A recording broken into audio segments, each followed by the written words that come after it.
ओम गणेशाय नमः। ओम नमः शिवाय। मैं निखिल ज्योतिष आचार्य आप सभी का मेरे चैनल पर पुनः स्वागत करता हूं। आशा करता हूं कि आप सभी स्वस्थ होंगे। महादेव की कृपा आप सभी पर सदैव बनी रहे। ये वीडियो कुंभ यानी कि एक्वेरियस के लिए बहुत विशेष है, क्योंकि वीडियो है आने वाले सप्ताह यानी कि 3 मार्च से 9 मार्च 2025 के साप्ताहिक राशिफल के बारे में। कैसा रहेगा आने वाला सप्ताह कुंभ के लिए। जो मेरा साप्ताहिक राशिफल होता है वो प्रमुखतः चंद्रमा और उनकी गति पर आधारित होता है। चंद्रमा एक अति विशेष ग्रह है और उनकी विशेषता ये है कि वह जिस भी भाव में जाते हैं उसको एक्टिवेट कर देते हैं। इसीलिए उनका डे टू डे एक्टिविटीज़ पर प्रभाव बहुत होता है और वो मन के कारक भी हैं, इसीलिए उनकी विशेषता और बढ़ जाती है।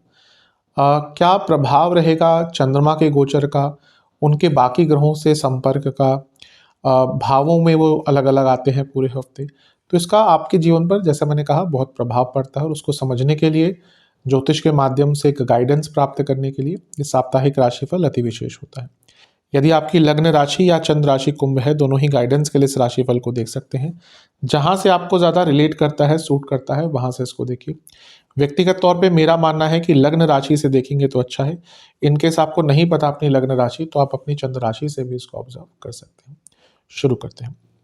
चंद्रमा आपके तीसरे भाव में रहेंगे यानी कि मेष में, और ये होगा 3 मार्च सुबह के करीबन 7 बजे, और 5 मार्च सुबह के 9 तक चंद्रमा यहीं पर प्रवास करेंगे। चंद्रमा का तीसरे भाव में आना एक प्रकार से अच्छा ही माना जाता है, बुरा नहीं माना जाता। वो उपचय भाव के स्वामी है और उपचय भाव में है। ये बहुत अच्छा कॉम्बिनेशन है, ये जीवन को आगे बढ़ाने वाला कॉम्बिनेशन है, ये बल प्राप्ति का कॉम्बिनेशन है, ये साहस का कॉम्बिनेशन है। जो काम रुक रहे थे, अटक रहे थे, वो हफ्ते के शुरुआत में ही पूरे हो सकते हैं। यात्राओं के योग बनते हैं, जीवन की यात्रा आगे बढ़ती है और एक प्रकार से व्यक्ति की सोच सकारात्मक हो जाती है, प्रॉब्लम सॉल्विंग हो जाती है। अब शनि का प्रभाव भी है, शनि की दृष्टि है। अब शनि लग्नेश भी है, तो उस नाते तो अच्छा है।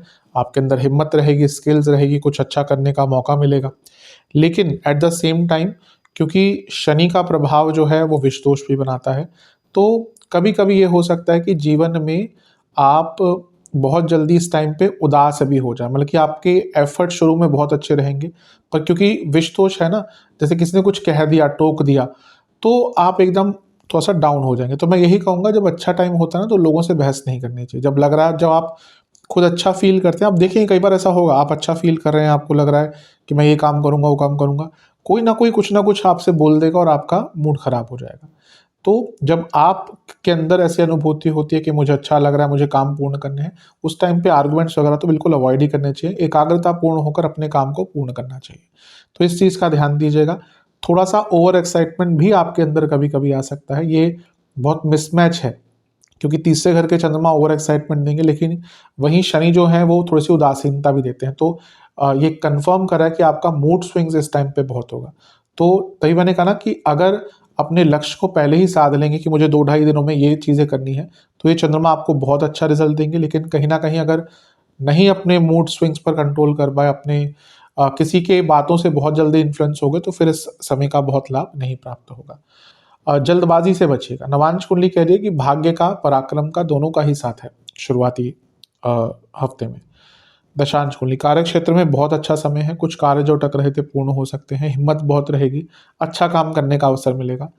बिजनेस के हिसाब से मैं ये कहूँगा, थोड़ा लालच से बचिएगा। कोई ऐसी डील आ सकती है जो बहुत लुभावनी हो, बहुत केयरफुल होकर साइन कीजिएगा या एक्सेप्ट कीजिएगा। लव लाइफ, अपनी बातों में बहुत सौम्यता रखिएगा, क्योंकि ऐसा लग रहा है थोड़ा सा, जैसे मैंने कहा तीसरे घर में चंद्रमा है, तो कम्युनिकेशन कभी कभी पूरी नहीं हो पाती, या फिर व्यक्ति कुछ बहुत ज़्यादा बोल देता है, उस पर ध्यान दीजिए। वैवाहिक जीवन के हिसाब से ठीक है, अगर दिक्कतें चल रही थी तो उनको ठीक करने का मौका मिलेगा। स्टूडेंट से मैं यही कहूँगा कि थोड़ा सा पेशेंस रखिएगा इस टाइम पे, क्योंकि जल्दबाजी बहुत दिख रही है, उसके कारण दिक्कतें भी बहुत दिख रही है। सेहत का जहाँ तक बात है, सेहत की जहाँ तक बात है, गले के रोग, जोड़ों का दर्द, और यदि थायराइड की समस्या ऑलरेडी है तो दिक्कत बढ़ेगी। सर्वाष्टक में लाभ स्थान बली है।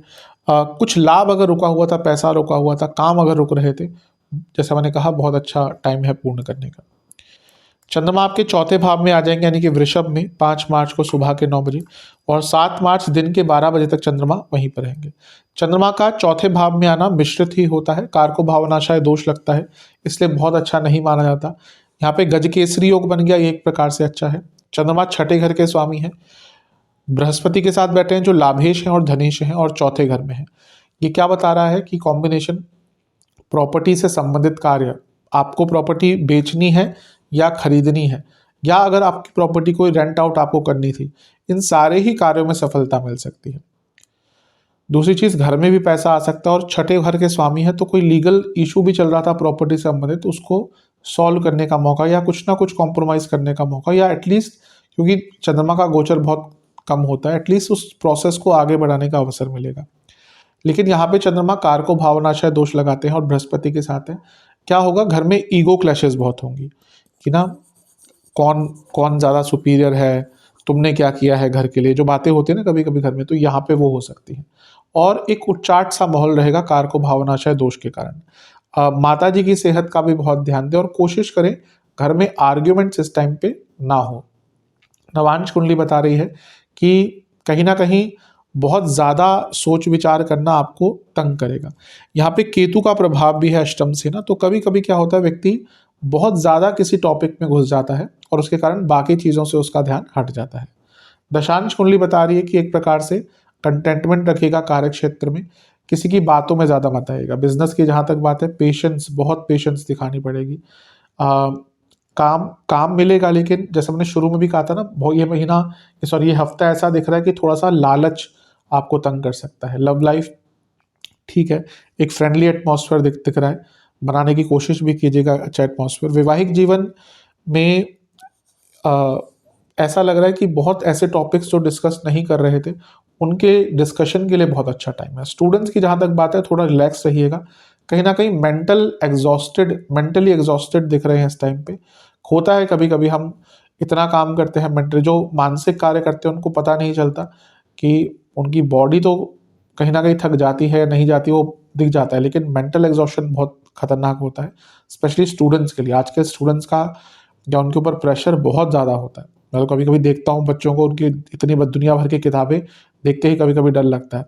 अच्छा है कि हम पहले ही उस दौर से निकल लिए कि इतना कंपटीशन नहीं है, लेकिन हाँ, थोड़ा सा मेंटल एग्जॉशन से बचने की कोशिश कीजिएगा।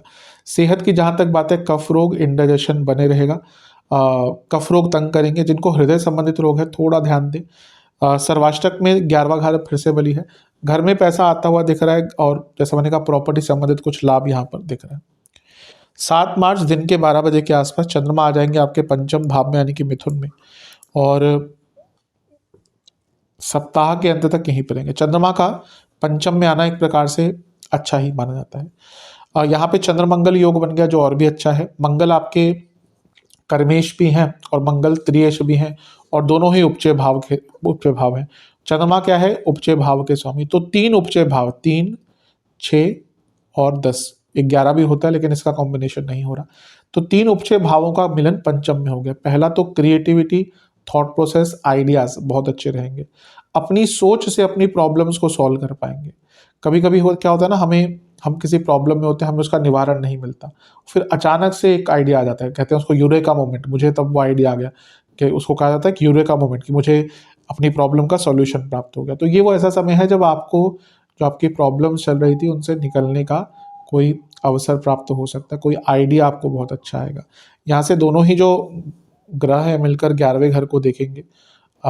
एक प्रकार से लाभ प्राप्ति के लिए बहुत अच्छा ये समय है। कुछ ना कुछ लाभ आपको भौतिक रूप से भी प्राप्त हो सकता है। बस मैं हमेशा कहता हूँ पंचम भाव में ओवर थिंकिंग भी साथ में आती ही है एज अ गिफ्ट।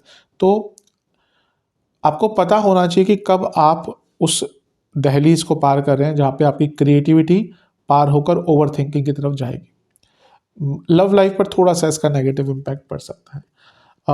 नवांश कुंडली बता रही है कि ज़रूरत की चीज़ों पर ही अपना दिमाग लगाइएगा। दशांश कुंडली कार्य क्षेत्र में बहुत क्रिएटिविटी रहेगी, बस अपने अंदर पॉजिटिविटी रखिएगा। बिजनेस के हिसाब से आप बहुत इमोशनल निर्णय ले सकते हैं हफ्ते के अंतिम भाग में। कोशिश कीजिएगा कि दिमाग का उपयोग ज़्यादा करें और इमोशंस का कम।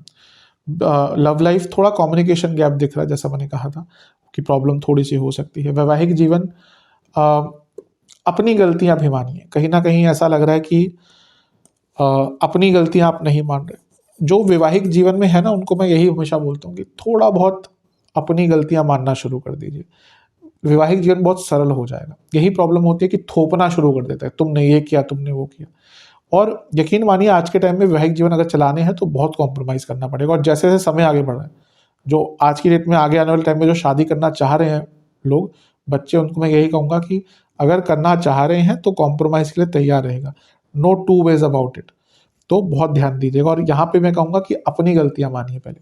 स्टूडेंट्स बहुत वास्तविकता से दूर रहेंगे इस टाइम पे।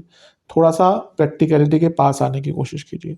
सेहत के अनुसार बीपी की प्रॉब्लम, हार्ट की प्रॉब्लम, इंडाइजेशन, एसिडिटी, सर्वाष्टक में आपका धनस्थान बली है। ये पूरा ही हफ्ता कहीं न कहीं दिख रहा है कि धन के स्वरूप में तो अच्छा ही है। उपाय के लिए हनुमान चालीसा और हनुमान बाहुक का एक-एक बार पाठ करके बजरंगबली को गुड़ का भोग लगाइएगा। आशा करता हूँ कि वीडियो काम आएगी। चैनल पे नए हैं, सब्सक्राइब कीजिए, वीडियो को लाइक कीजिए। मिलता हूँ आप सभी से अगली वीडियो में, तब तक के लिए ओम नमः शिवाय।